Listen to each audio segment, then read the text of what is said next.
Hello, good morning everyone. आज हम बात करेंगे प्रिंसिपल ऑफ नेचुरल जस्टिस यानी प्राकृतिक न्याय के सिद्धांत के बारे में। आज हम डिस्कस करेंगे। तो प्राकृतिक न्याय का सिद्धांत होता क्या है, बेसिकली आज हम उसके लिए समझेंगे सीक्वेंस से। तो प्राकृतिक न्याय के संबंध में हम आज बात करते हैं कि प्राकृतिक न्याय का सिद्धांत में 3 रूल्स हेल्ड किए हैं बेसिकली। पहला रूल्स बात करता है कि कोई भी व्यक्ति अपने स्वयं के मामले में न्यायाधीश नहीं हो सकता है। दूसरी हम बात करते हैं कि सभी व्यक्तियों के लिए क्या है, सुनवाई का अवसर दिया जाए। और तीसरा हम बात करते हैं कि तर्कपूर्ण निर्णय दिया जाए। अब हम एक एक से देखते हैं। पहला रूल्स था कि कोई भी व्यक्ति अपने मामले में न्यायाधीश नहीं हो सकता है।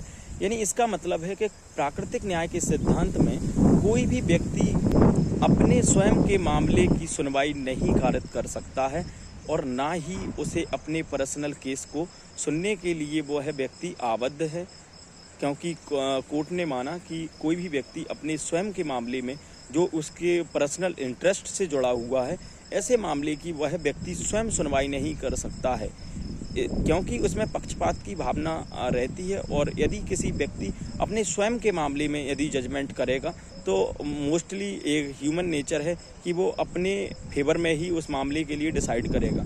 इसीलिए कोर्ट ने माना कि कोई व्यक्ति अपने मामले में स्वयं न्यायाधीश नहीं हो सकता है। दूसरा पॉइंट बात करता है इसका कि सुनवाई का अवसर प्रदान किया जाए, यानी राइट टू हियरिंग। यानी जो भी पार्टियां हैं हमारी, उन्हें क्या किया जाएगा, एक सुनवाई का अवसर होता है कि सामने वाले ने कोई दस्तावेज पेश किया है तो उसका आंसर करेगा, या प्लीडिंग वगैरह पेश की हो, आपने कोर्ट में देखा होगा। तो क्या होता है, सामने वाले व्यक्ति के लिए एक अपॉर्चुनिटी दी जाती है कि आप इस जो प्लीडिंग है उसका WS फाइल करें, या कोई दस्तावेज है इसके संबंध में आप अपना आंसर फ्रेम करें। और ऐसी दिशा में न्यायालय केवल एक पक्षकार को सुनकर ही जजमेंट पारित नहीं कर सकता है। यदि न्यायालय एक पक्षकार को सुनकर के कोई निर्णय देता है तो ऐसी कंडीशंस में सामने वाले व्यक्ति के पास अधिकार है कि वो उस मामले के लिए सेट असाइड कराए।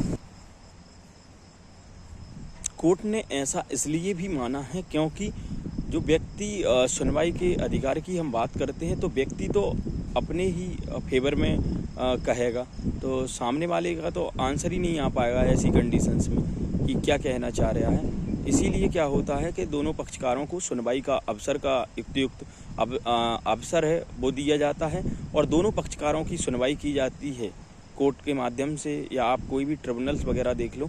इसीलिए क्या माना जाता है कि नेचुरल जस्टिस के सिद्धांत में सुनवाई का अधिकार है। और तीसरा हम बात करते हैं तर्कपूर्ण निर्णय। यानी हम बात करते हैं कि तर्कपूर्ण निर्णय क्या होता है, जो भी जजमेंट पारित किया जाएगा उसमें क्या है, रीजनिंग दी जाएगी। रीजनिंग इसीलिए दी जाती है क्योंकि कोर्ट